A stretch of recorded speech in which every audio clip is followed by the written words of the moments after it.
We are live. Welcome to a special BRAP, everyone. It's November the 13th, 2023, and we have the Game of the Year nominees for 2023 at this year's Video Game War Show. So let's go ahead and talk about the nominees right now.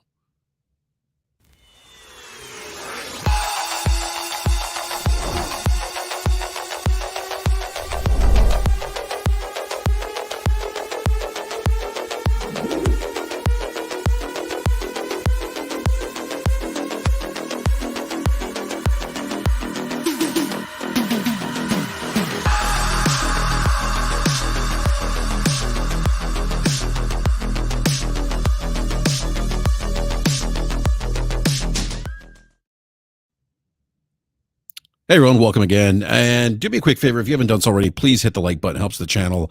And if you like more nuanced, level-headed gaming conversation, if you like getting analysis of the video game industry, then you've come to the right place. Please consider subscribing, hitting the bell notification so you're alerted when we go live. We are a platform agnostic podcast, so we're not here pom-pomming Xbox or PlayStation or Nintendo.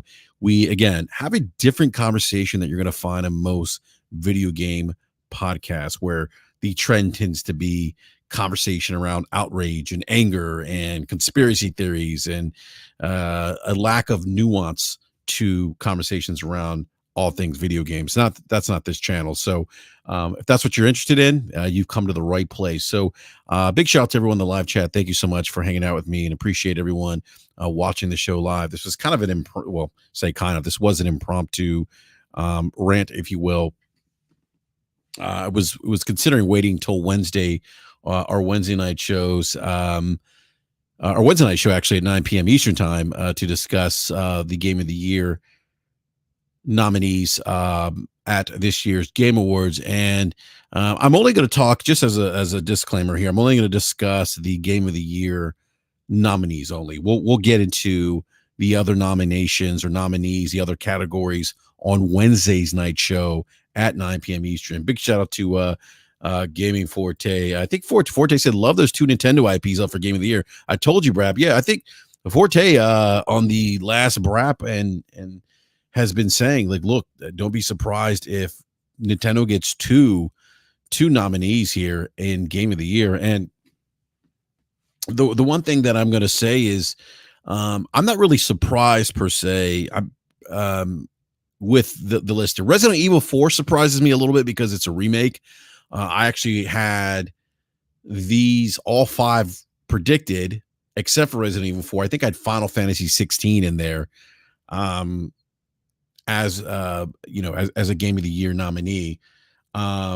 Alan Wake 2 got so many nominations. That's a great point, Compono 5150. And so Alan Wake 2 got a lot of nominations, which we'll talk about the Wednesday night show. And so did Baldur's Gate 3. Spider-Man 2 got a bunch of nominations too, as did Super Mario Brothers Wonder and The Legend of Zelda Tears of the Kingdom.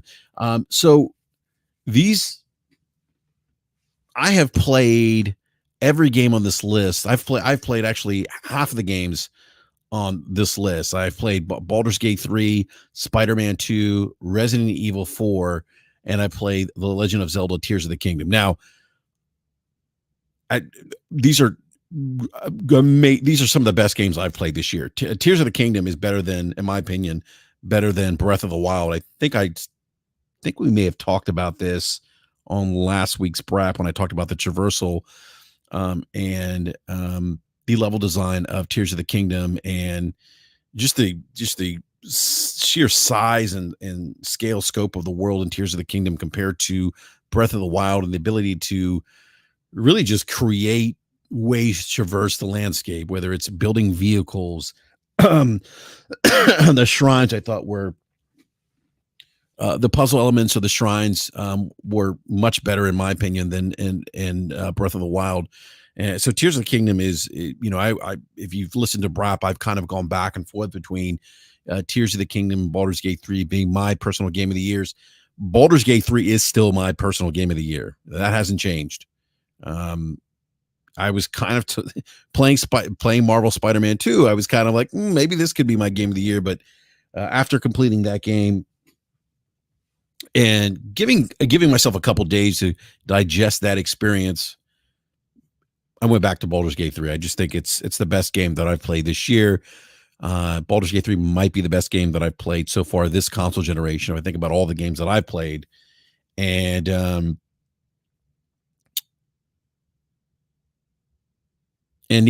so and I think look, there's some inherent bias with Baldur's Gate 3 for me at least because it has executed well on the world of Dungeons and Dragons and the rules of Dungeons and Dragons, and has implemented that D&D aspect very, very well into the game. So, yeah,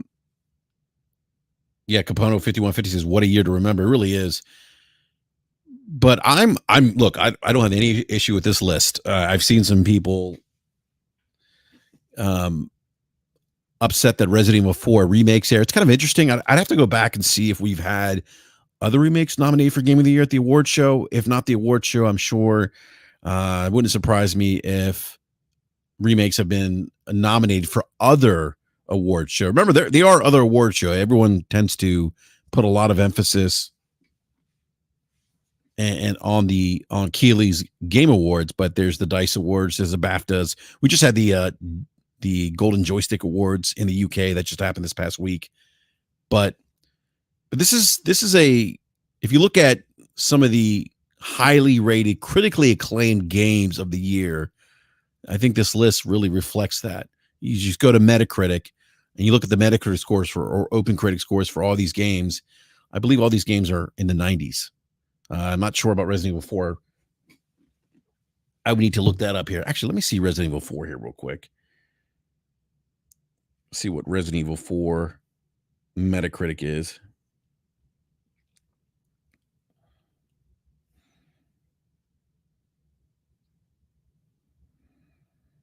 It's at a 93. So all these games are in that 90 space, except for, actually, I stand corrected. I think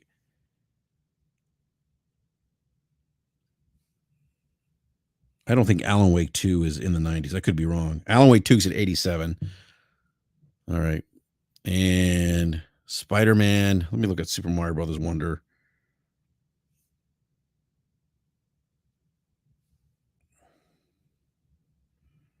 That's a 92. So the games that are on this list of Game of the Year are the highest rated games on Metacritic, OpenCritic, some of the more critically acclaimed games. And so we know that, and Keely had to explain this again, because you're going to have people on social media platforms. You're going to have people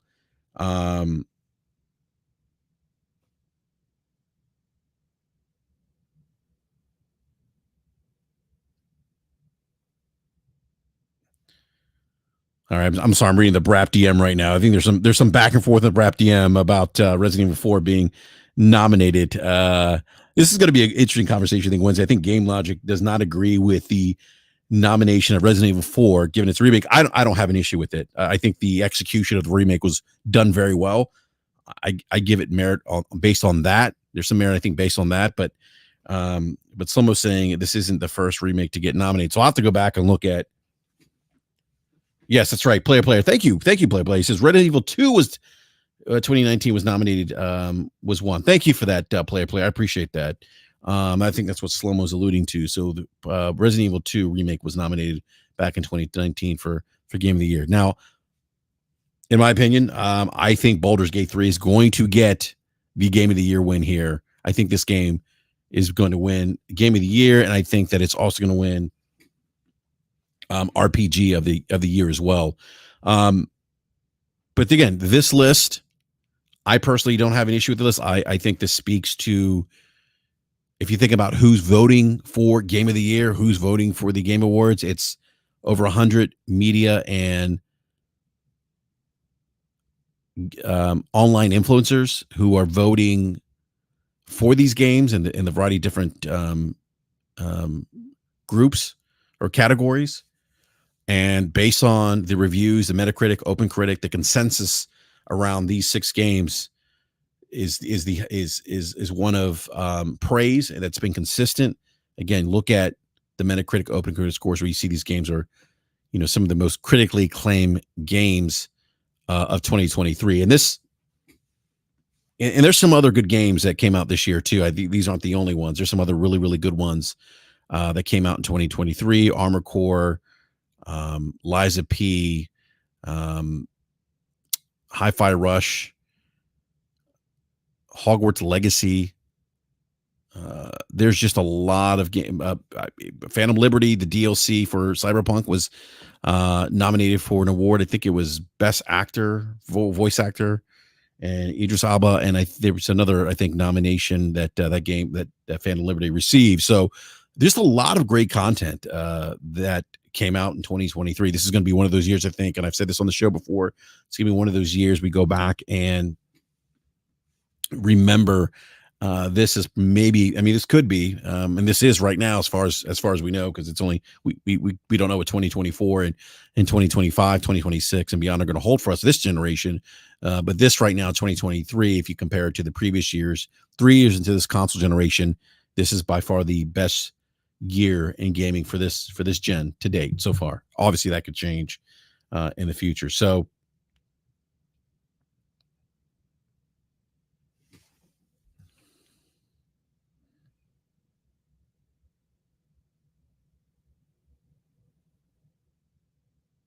Let's see here. Your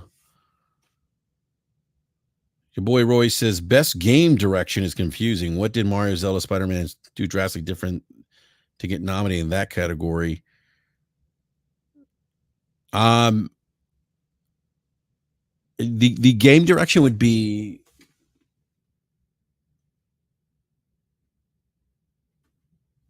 I look at that similar as like best director, like in a movie.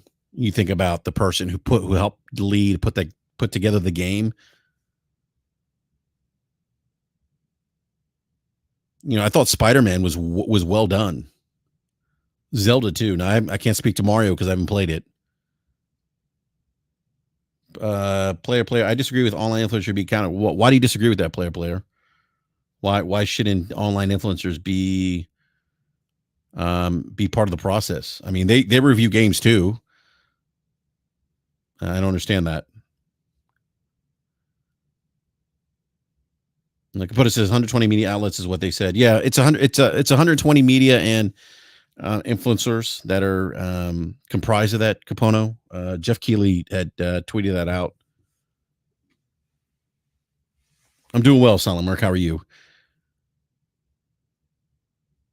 Remake taking a Game of the Year spot is not fair to new IPs. You know, that's going to be a conversation, Abby, that's going to happen. That's going to come up about as a result of Resident Evil 4. It's actually happening in the BRAP DM right now. I don't personally have an issue with the Resident Evil 4 remake being Game of the Year. Because, and I understand people say, oh, well, you know, the concept, the foundation is already there. It's not a new game per se, but to me, it's the execution of the remake, which is why I don't have an issue with this game being here. It's the execution, delivery of Resident Evil 4 remake. I mean, it was really well done.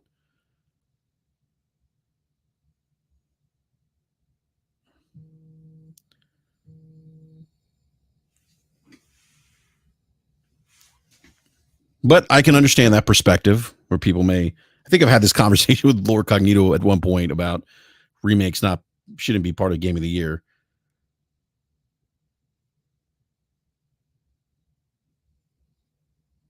Boober Contra says that's why I say best games hardly get nominated. Example: Returnal. Returnal was a great game. Not my Game of the Year, but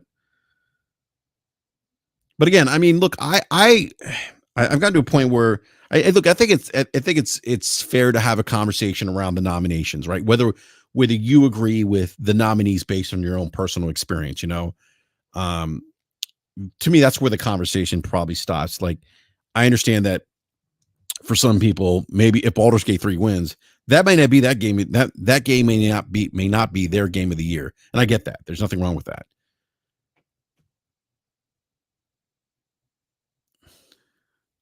Remakes should get their own awards. Well, the thing is, Abby, the problem is that we don't get consistent remakes. But I wonder, and it's an interesting conversation. I wonder if we see an increase of remakes, if those games are going to be more, are going to be, or if we're going to see more instances of those games being in the conversation for game of the year.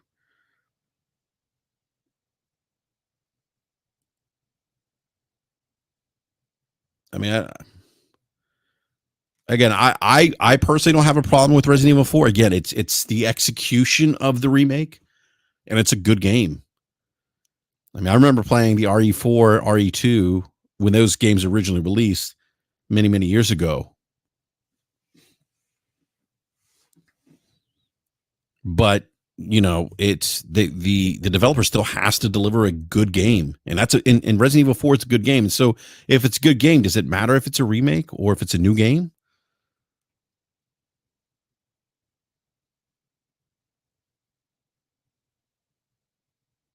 So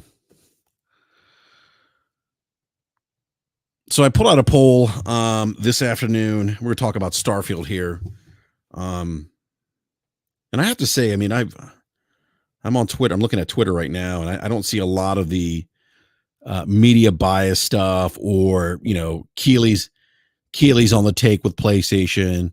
I would ask those people who used to push that conspiracy theory if this now means that Keeley's on the take with Nintendo because there's two Nintendo games nominated as Game of the Year. So the things that people come up with is just crazy. A lot of the fan fiction is just unbelievable. So I put out a poll with Starfield Snow for Game of the Year on Twitter or X or whatever you want to call it. And look, this is not clearly this is not an accurate or scientific survey or poll. Gallup isn't behind this, but I asked the question: was Starfield snubbed for Game of the Year? Yes or no? The yeses said 16%. The no said 84%.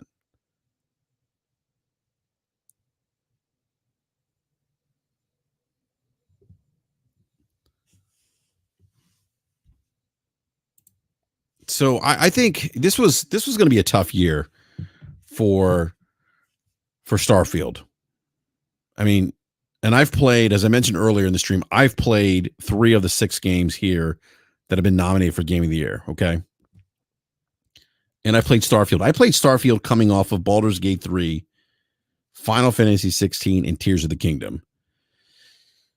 And I said to myself, I remember having a conversation with Game Logic. I said, Logic, I'm going to try to come into this game with an open mind and not trying to compare it. My fear was I was going to compare it to Baldur's Gate 3 because they're both, kind of big RPGs that have, skill trees, that have dialogue choices. And Starfield, while Starfield was a good game for me, it wasn't a great game for me. Like I wouldn't Starfield's just not in the conversation for me as a Game of the Year contender. It's just not. I think it is. I think it's a good game. I think there were some good ideas there. I love the nod to some of my favorite science fiction shows and movies in that game. I thought the idea of space exploration was fascinating, but they just didn't deliver. And that vision of space exploration, it just seemed very disjointed to me at times. And a lot of it was because of the loading screens, like loading into a planet, or loading into my ship, or the dialogue choices didn't seem to have any real impact, despite whatever dialogue choice I made. It just didn't seem like there was any real impact to the story, to the characters, and the dialogue trees. And that's completely opposite for me in my experience in Baldur's Gate 3. So, if I'm comparing, similar structures in dialogue, there was more impact with Baldur's Gate 3, where I was just sitting there like, how is this choice going to impact me? How is it going to impact the NPCs or my group? If I don't save this character, how is that going to impact the story down the road? I mean, those are tangible things in Baldur's Gate 3, and I just didn't feel that in Starfield. And there were some cool moments in Starfield. Like when you go back and you visit planet Earth, it was kind of interesting getting the background there of what happened to Earth. But it just, the story just wasn't engaging to me. And I understand people are like, oh, it's about the sandbox, and that's fair. But even the sandbox for me, like, wasn't engaging or something that I wanted to um, go back to. I understand some there's certain gamers that like that. Um, but if I compare it to other Bethesda games, I think Skyrim is probably the best game, in my opinion, that Bethesda's released. Um, and I remember the one thing that kind of disappointing about Starfield, I just didn't feel like it was a next generation game per se. Um, it didn't really do anything that I saw that really improved on the design, the Bethesda design of open world RPGs. Where, if you remember Skyrim, one of the things I loved about Skyrim, and one of the things that kind of wowed me when Todd Howard first presented Skyrim, was I remember, coming off Morrowind and Oblivion, and those games really got their hooks into me from the get go. Fallout 4 was another one. Skyrim's another one. I didn't feel like Starfield really did that for me in the beginning. But when Todd Howard introduced Skyrim, he said, "Hey, see that mountain over there? You can go to that mountain now." And I remember part of the sense of exploration and awe in playing the Elder Scrolls games, on the original Xbox and the Xbox 360, was that we would often look into the horizon and see areas like and think to ourselves, wow, like imagine if we could actually go there. And so when Skyrim delivered that, that was kind of the next evolution for many of us into that kind of Bethesda formula design of these big open world games. And I think for me, the idea of hoarding sandwiches on a spaceship in abundant numbers just lost its appeal. Like I think that design philosophy was okay, 20 years ago, 10 years ago, but to me, it just doesn't really add any value per se. Like it just doesn't do anything for me. I think the idea of doing that at the beginning, because we couldn't do it before, coming off the, PlayStation one generation, the original Xbox, and the original Xbox being able to do that in Morrowind with the hardware, and then seeing kind of that evolution with Skyrim and Elder Scrolls Oblivion. That was great. That worked back then. I just don't know if that necessarily works today, where you can interact with everything. It's like, why? What's the value to me as a gamer to pick up a cup or a plate or forks or socks? Like it just doesn't really add anything. It's for me that experience has kind of lost its, or the ability to do that's kind of um just doesn't really work for me anymore. Again, it's something that was done a long time ago. It was cool that they could do it, because we've never had that kind of level of interaction, like real world interaction, if you will. But I think that's kind of lost its luster for me a bit. Um, Play says, yeah, it's a you problem. Yeah, well, I mean, obviously it's a me problem. And I'm referring it to me. I'm referring to myself, player. But there's other people in the community too, player that I've read, like on the Bethesda boards that do feel the same, and others don't. But Starfield wasn't but Starfield just wasn't, it just wasn't to me, it's just not the best of Bethesda's games. And um I would put it up there with, not being as bad as Fallout 76, but would be the second worst Bethesda game that I've ever played. Yeah, and if you look at the critical reception for Fallout 4, I mean not Fallout 4, for Starfield.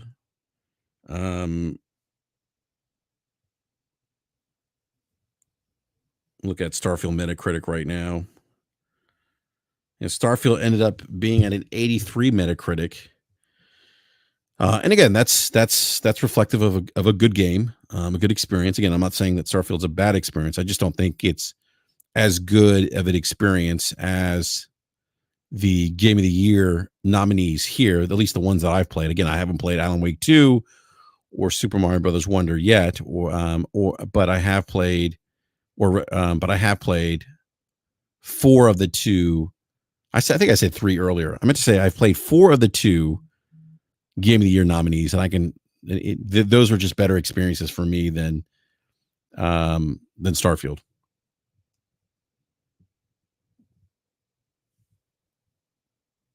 And I'm looking at the. So, by the way, I've always you probably have heard us on this show talk about discuss the Steam user review scores, and I always find that Steam's pretty. The Steam user reviews are pretty spot on. Let me look at Steam user reviews for Starfield.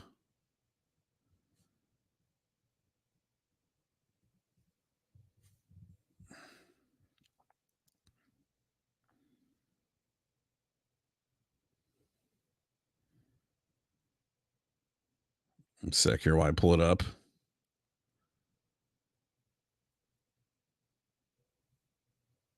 All right. So on Steam, Starfield sits at a mostly positive at 70% of all time, and that's out of 74,650 Steam user reviews. So that's 70%. If you look at the Metacritic is at 83. If you look at the more recent reviews, that's 7,249 Steam user reviews. Starfield's at 49%. What's up, Alfonso Carter?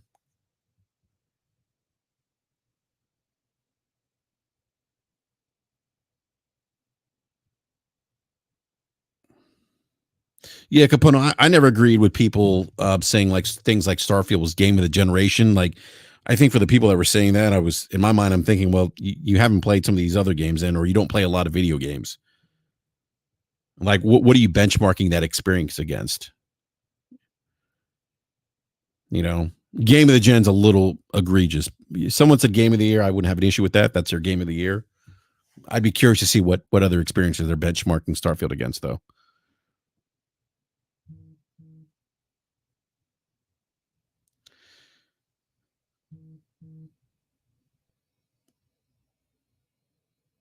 Radiant says it's just not a you problem. The Bethesda games Softworks type of game is outdated.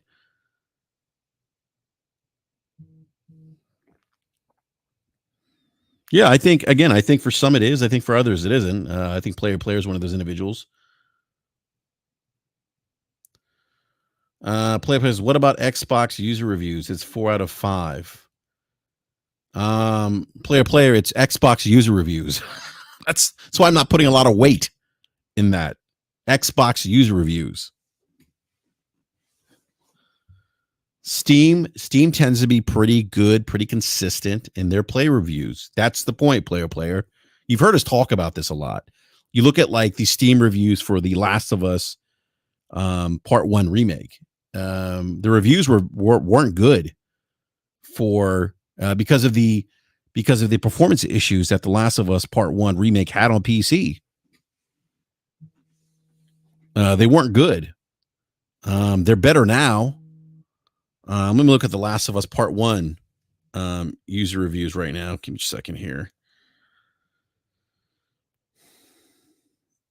Here we go. Oh, no.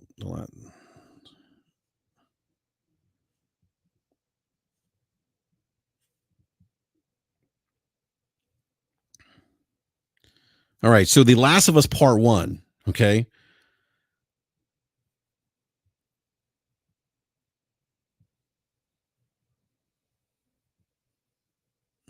Player, it's not let me explain this.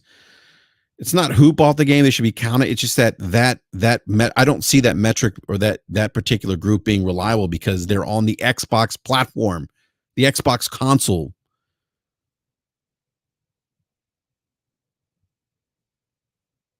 And this is why, and I point to the Steam user reviews being a better indicator because they tend to be pretty consistent, minus the potential bias you might see on a platform specific user review like Xbox or PlayStation. The Last of Us Part 1 on Steam sits at a 63% all time out of 23,374 user reviews. Now, what you'll and again, this is because of the bad launch of The Last of Us Part 1 on Steam. It was not a good port. That is why the Steam user reviews are at 63% all time. Now, as Naughty Dog has gone back and worked on that game, and you'll see this with other games. You'll see this. You'll see this on other games.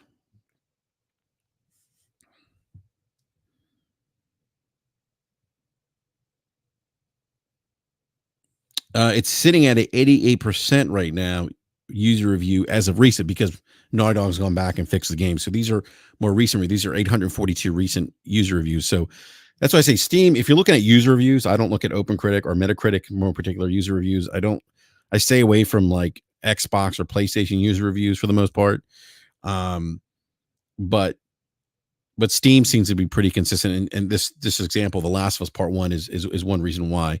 You look at the mixed reviews all time, again, because of the port of the game on PC. And you look at the more recent reviews, those are based on the improvements that Naughty Dog has made on the PC port of The Last of Us Part 1.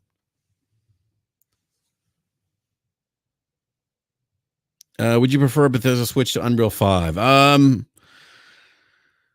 I don't know. I think it just depends on. I would like to see Bethesda maybe streamline some of the things that they have in their games, like why do we need to interact with cups and forks and knives, and paper clips and duct tape and scotch tape and socks. Like why do I need all that stuff? Like what does that do for me as a gamer?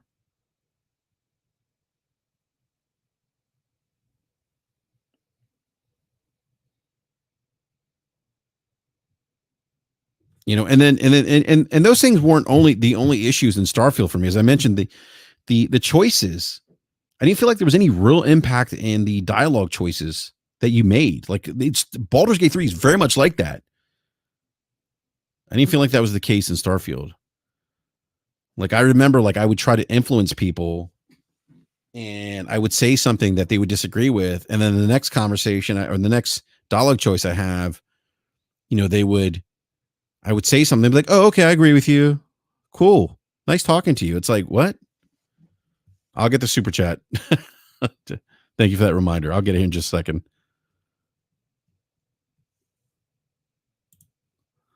All right. Stage Block with the $2 super chat. Thank you, Stat, for that super chat. Stage Block says, RE will lose again to Tears of the Kingdom and BG3 just like 2. I do think Baldur's Gate 3 is going to win Game of the Year at the Game Awards show. I'd be very surprised if it didn't. What's up, Anthony Dixon?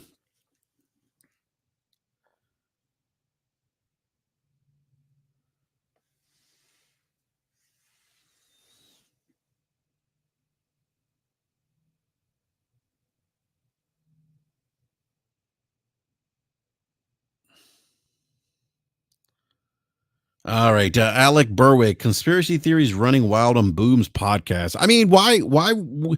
I mean, I'm not surprised by that.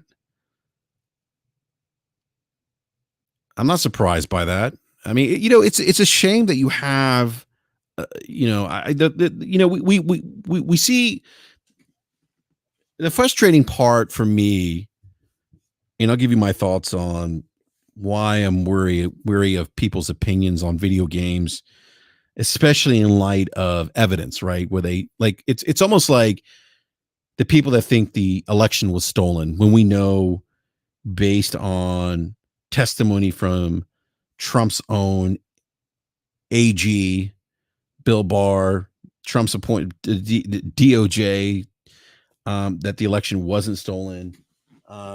You have people who believe the earth is flat in light, in spite of evidence to the contrary. But to see that kind of conversation, conspiracy theories in video games, like why? Like video games are entertainment. Video games are art. And I understand art can be subjective. But going to these conspiracy theories, it does nothing but dumb down the conversation around video games. It does nothing but push conspiracy theories, misinformation, disinformation. And what's unfortunate about Boom Show is that Boom is like the Maury Povich of video game podcasting now. He's the Jerry Springer of video game podcasting.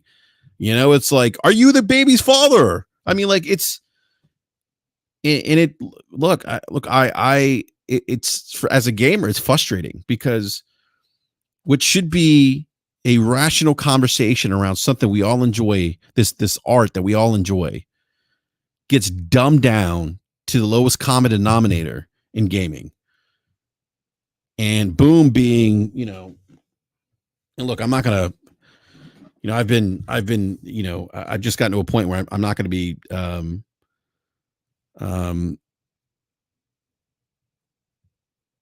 not going to refrain from making commentary about it. And that's not to say, look, again, I don't want anyone to think he's a nice guy. Like I've talked to him, behind the scenes.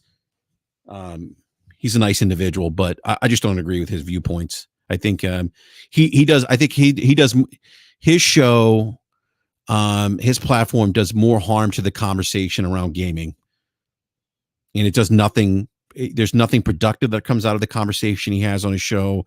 It's all conspiracy theories. I mean, I heard the other day he was saying the Xbox is going to put out a AAA game every quarter.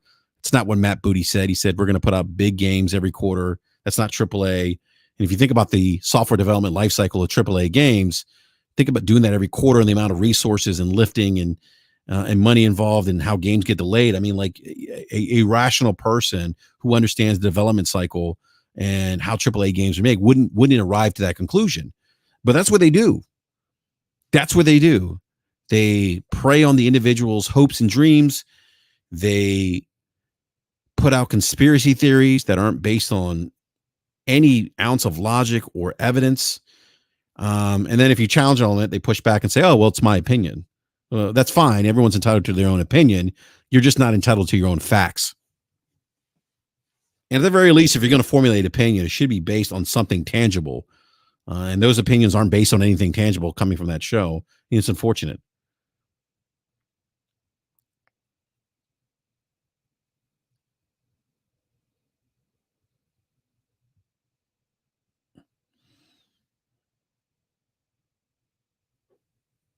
The Ruham says, unfortunately, it makes players look dumb with that crap. You're right. It absolutely does. This is when I used to have conversations around video games more than 20 years ago. It was a different conversation. I can promise you. It was well thought out. It was based on something tangible. Mara Heat wants to real question here, BRAP. What's your game of the year? Baldur's Gate 3. Cyphopoetic X says podcasts are also entertaining. Jerry Springer's entertaining. Maury Povich is entertaining, but that doesn't do anything for me intellectually speaking. Those kinds of shows, and I think they do more harm than good. Cyphopoetic X, you should go watch a movie called Idiocracy.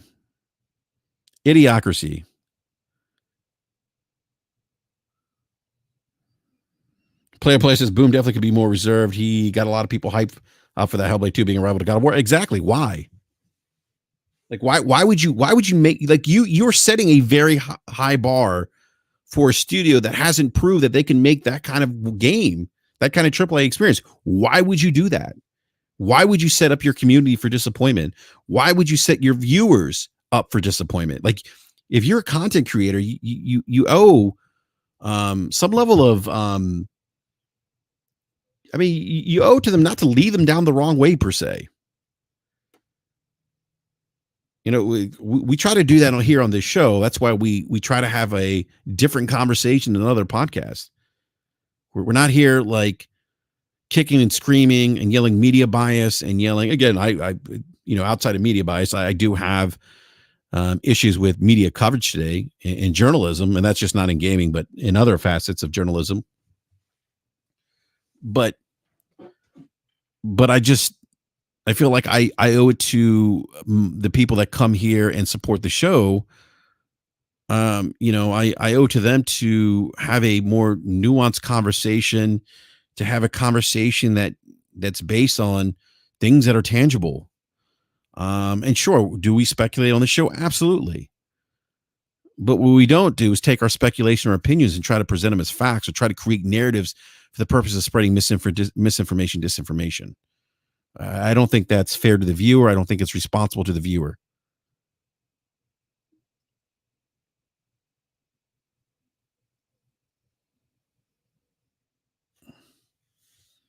Mario Heat says, Brap, do you want to play Alan Wake 2? Um, yeah, actually I do. There's some other games that I want to get back to right now. I may put off Alan Wake 2 until the towards the latter part of December during the holidays or early January.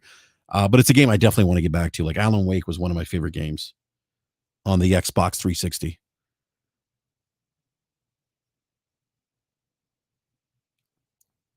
Querymaster says, "Where's the Justice for Hogwarts Legacy best-selling critically game of 2023? No nominations. Best-selling and critically acclaimed. I mean, yeah, it's a critically. I mean, it's. I mean, look, it was like an 83 Metacritic. Um, but I think Hogwarts Legacy just. I mean, this is a stacked year, Corey. If you look at the Open Critic Metacritic of the games listed, the 6 games listed for Game of the Year here in the Game Awards show, these games are more highly critically acclaimed than Hogwarts Legacy. Maybe in a very down year, yeah, you could see like a Hogwarts Legacy or Starfield in that conversation, maybe. But I think this list speaks to what we've seen in terms of the critical acclaim by the media of games this year. Capone says Alan Wake 2 brings a 4090 to its knees, right? Isn't that crazy?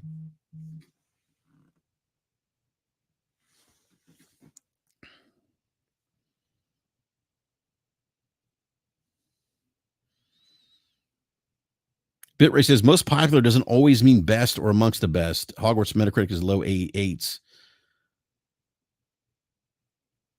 Yeah, Sci-Fi Poetic X. So I'm glad you've seen that movie. That's kind of scary, right? That fits the time period we're in. That's kind of scary.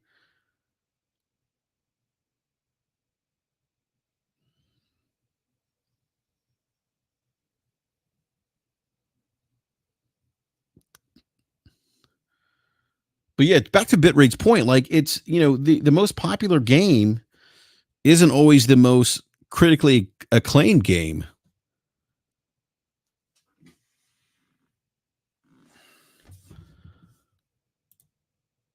Your boy Roy with a $5 super chat says, "That's why I listen to your channel, Brap. You and Logic have great discussions, and you bring in guests that contribute thoughtfully to the discussion." Your boy Roy, thank you so much for that super chat. That means a lot. I mean, that's what we set out to do when we started BRAP, and it's not just me, Logic. It's the whole panel: Slow Mo, Forte, B Money, Eric Jackson. When Eric Jackson was part of the panel, and if you've listened to BRAP since 2015 over the last 8 years, and we've had different panel members on throughout BRAP's history, but we've always tried to have people on who loved video games and who could have thoughtful conversation around video games, minus the stuff that you see on other shows that they look to monetize off misery. Like that's not what we do here in BRAP. We're not looking to monetize off people's misery or people feeling disenfranchised. Like what is that about? We get enough of that in real life with things like with politics as an example. Like why do that in gaming? Gaming's supposed to be enjoyable. Component 5150 says, I like Camp because he brings points I didn't think of. Thank you. He does it. That's why I have him on. I mean, Logic has a certain perspective that I don't have. Given his profession, but that's why I have all the panel members on. I think all the panel members bring great perspectives. Forte works in video game retail. He's got a perspective I don't have. Slow-mo is really, I say he's the king of shooters. I mean, he plays a lot of shooters. So I lean on him for his expertise because he plays a lot of shooters. He plays a lot of games. And he's also got a technology background too. I lean on B Money 101. He was part of the Inner Circle podcast, which was like the OG podcast of podcasts.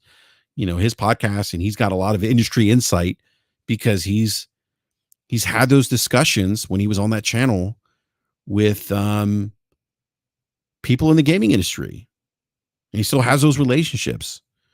So everyone we have here on this panel offers a great perspective, different perspective. That's why, and that's what, it's funny when I remember when I was, when I first reached out to Be Money, I 9 years ago, and I, said, hey, I'm thinking about doing my own, I was thinking about doing my own show. And I said, I play video games. And he's like, what do you want to do? I was like, look, I just play video games. I want to talk about video games. I'm not Xbox centric. I'm not PlayStation centric. I've always rotated in and out different platforms, ecosystem, depending on what content was available. Do I have my preference? Sure. I mean, PC is my preference. It's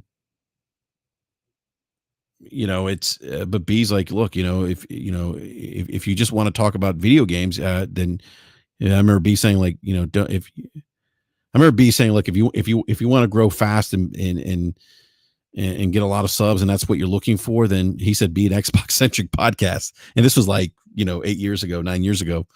And I said, I don't want to do that because I just don't only play on Xbox. At the time, Xbox was actually my preferred platform, but I played on everything though. But I said, no, I don't want to do that. I want to have a different gaming conversation. I want to talk about video games. I want to talk about the industry. I want to have a more nuanced conversation, a well thought out conversation around video games, as opposed to, conspiracies and, conversation around anger over video games and, things that lead to misinformation, disinformation. Like why? It's just counterproductive.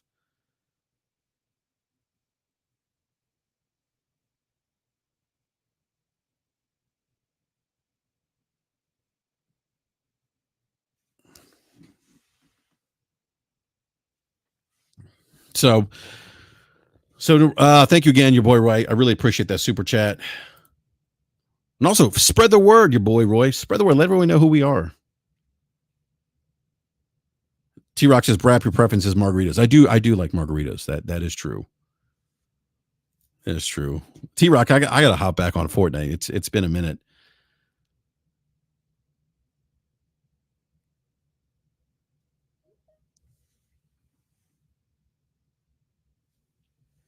All right, so this Wednesday we're gonna discuss, do more of a deep dive into the other categories for the Game Awards show. So we're gonna do that Wednesday at 9 p.m. Eastern time. Still working on a guest to join us to talk about the Game of the Year and the other categories for the 2023 Game Awards. So definitely join us. We'll get a little more nuanced conversation about it, and I think we're gonna get into the Resident Evil 4 thing, the remake being nominated for Game of the Year. I know, I'm pretty sure Logic has some feelings about this, based on the DMs that I've seen. But we're going to talk about that on Wednesday night at 9 p.m. Eastern time. So definitely come back, hang out with us. If you're new to the show, please subscribe, hit the bell notifications so you're alerted when we go live. And do me a favor, smash that like button, helps out the channel. And I want to thank everyone again for coming out with us, coming and hanging out with me this afternoon. I really appreciate the support as always. So remember, we'll be back Wednesday for the regular scheduled BRAP. We're going to talk, do more of a deep dive into the nominees for the different categories. We'll talk about Game of the Year too, but we'll get into the different categories as well for this year's Game Award Show 2023. So thank you everyone again. Catch you next time.